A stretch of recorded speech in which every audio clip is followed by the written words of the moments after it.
iPhone සියලු දෙනාටම ඔබ එකතු වෙලා ඉන්නේ Excel with 5G YouTube channel එකත් එක්ක.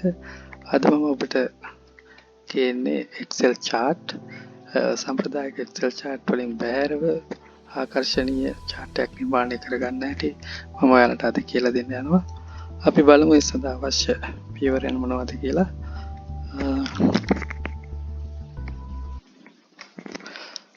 අපිට chart එක අවසානයේ මෙන්න මෙවන් chart එක තමයි අපිට output එක හැටියට ලැබෙන්නේ. අපි බලමු මේ සඳහා අපි අනුගමනය කරන්න ඕන පියවරයන් මොනවද කියලා.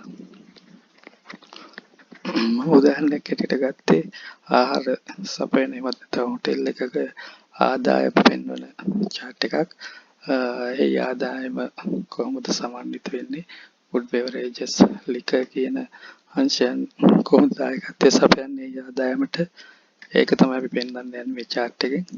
අපි මෙහිදී මේ chart එකේ අපි මේ chart එක 100%ක් සැලකුවොත් මේ කැප් දෙක 5% හැටියට මේ බාහිර සම්පූර්ණ වටිනාකම 110ක් හැටියට උපකල්පනය කරනවා. ඒ සඳහා අපි තවත් කොලම් එකක් සපෝට් කොලම් හැටියට මේ ආකාරයෙන් ඇතුළත් කරගන්න ඕන.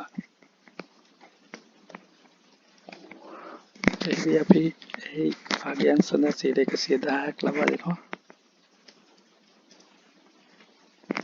මේ ආකාරයෙන්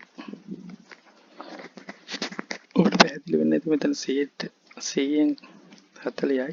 ඒ මුල් වටිනාකම 100යි. ඒ සඳහා අපි අමතර 110ක් එකතු කරන මේ කැප් දෙක සඳහා ඒකාරයට අපි 110ක් ඇතුළත් කරගන්නේ හේතුව නිසා. අපි දැන් බලමු මේ දත්ත ප්‍රස්ථාරයක නගාගෙන select අපි තෝරා ගන්නවා cluster 2D ප්‍රස්ථාරයක්. එහිදී අපිට මෙන්න මෙවැනි සම්ප්‍රදායික සාමාන්‍යයෙන් දැකලා පුරුදු වාචාර්ටයක් එනවා.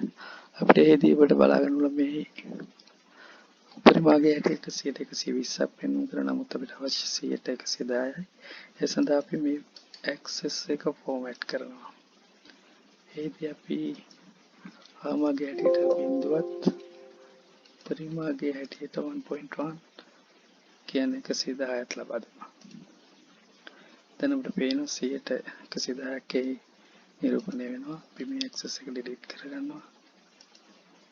ආකාරයෙන් මේ grid line උත් අපිට මේ අකල් right click කරලා format grid line no line ලබා දීම නිවත් කරගන්න පුළුවන්.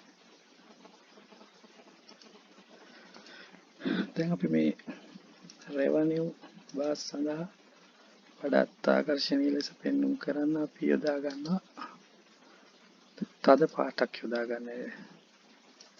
මේ ආකාරයෙන් අපිට කැමති වර්ණයක් යොදා ගන්න පුළුවන්.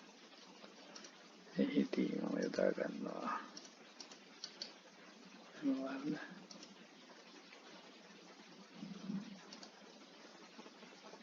ඒ අදාළ වාරයක පමණක් select කරන්න. මේ ආකාරයෙන්. හරි, දැන් අපි බලමු කොහොමද මේ සිලින්ඩර් එක මේ ටියුබ් එක සකස් කරගන්නේ කියලා. ඒ සඳහා අපි insert කරගන්නවා shape එකක්. rectangle shape එක තමයි අපි insert කරගන්නේ මේ ආකාරයෙන්.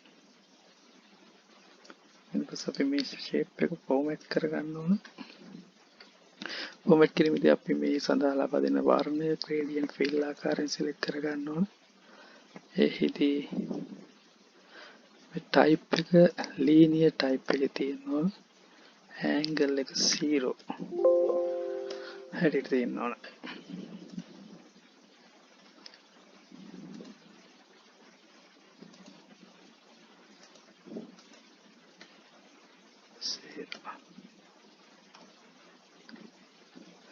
අපි මේදී කලර් එක හැටියට කළු වර්ණය ලබා දෙනවා.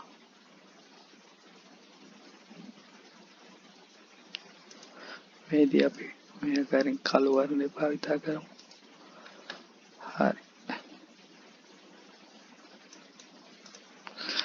එහිදී අපි නැවතත් මේට ලබා දෙනවා gradient stops 6ක්.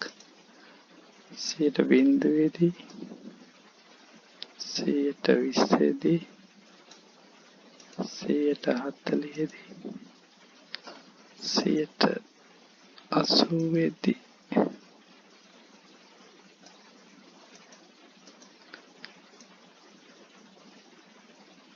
90 දී සහ 100%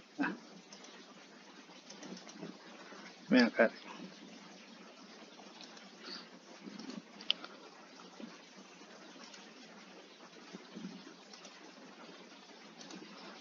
අපි එහි වර්ණ ලබා දෙනවා. පළවෙනි ග්‍රේඩින් ස්ටොප් එක කළු, දෙවෙනි ග්‍රේඩින් ස්ටොප් එක white, තුන්වෙනි ග්‍රේඩින් ස්ටොප් එක නැවතත් කළු, හතරවෙනි ග්‍රේඩින් ස්ටොප් එකත් කළු. එතකොට හතරවෙනි ග්‍රේඩින් ස්ටොප් එක අවශ්‍ය නැහැ. අපිට ග්‍රේඩින් ස්ටොප් 6ක් පමණ අවශ්‍ය නිසා මම මේ අමතර එක ඉවත් කරා. හතරවෙනි ග්‍රේඩින් ස්ටොප් එකත් අපි කළු වර්ණය යොදා ගන්නවා. පහ සුදු,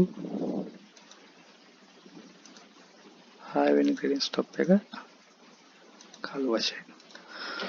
අපිට දැන් පේනවා මේ ෂේප් එක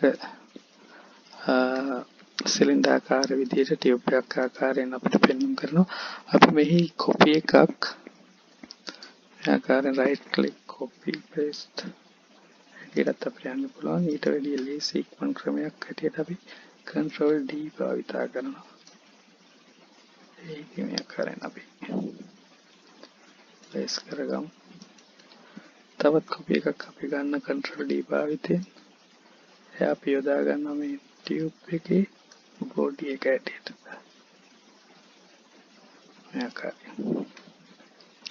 දැන් අපිට මේ බෝඩි එක පමණක් අපි නැවතත් ෆෝමැට් කරගන්නවා. මේ බෝඩි ෂේප් එක සිලෙක්ට් කරන්න. ෆෝමැට් ෂේප් මේ ආකාරයෙන් ගිහලා අපි මේක ට්‍රාන්ස්පරන්සි වෙනස් කිරීමට ලක් කරනවා. එහිදී පළවෙනි ග්‍රේඩින් ස්ටොප් එක ට්‍රාන්ස්පරන්සි එකට අපි 50ක් ලබා දෙනවා. මේ ආකාරයෙන්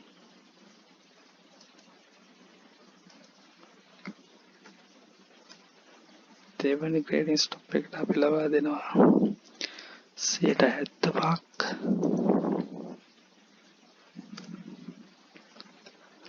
තුන්වෙනි ග්‍රේඩින් ස්ටොප් එකට 100ක්. හතරවෙනි ග්‍රේඩින් ස්ටොප් එකටත් 100ක්. පස්වෙනි ග්‍රේඩින් ස්ටොප් එකට 175ක්. අවසාන ග්‍රේඩින් ස්ටොප් එකට 150ක්. ආකාරයෙන් අපි ට්‍රාන්ස්පරන්සි හදා ගන්නවා. අපිට දැන් පේනවා එහි අපේ ටියුබ් එක සම්පූර්ණයෙන් හදාගෙන අපි අවසන් අපි මේ ෂේප් තුන මේ ආකාරයෙන් කන්ට්‍රෝල් කී එක සහ මවුස් එක ආධාරයෙන් සිලෙක්ට් කර ගන්නවා. සිලෙක්ට් කරගෙන රයිට් ක්ලික් ගෲප් සිලෙක්ට් කරන දැන් අපිට පුළුවන් මේ එක් ෂේප් එකක් හැටියට භාවිත කරන්න. අපි බලමු මේ ෂේප් එක භාවිතයෙන් මේ ආකාරයේ chart එකක් නිර්මාණය කරගන්න හැටි දෙවෙනි වීඩියෝ එක. එතක ඔබ මේ ප්‍රැක්ටිස් කරන්න. අපි ඉක්මනින්ම දෙවෙනි වීඩියෝ එක ඔබ වෙත ගෙනෙනවා. ස්තුතියි.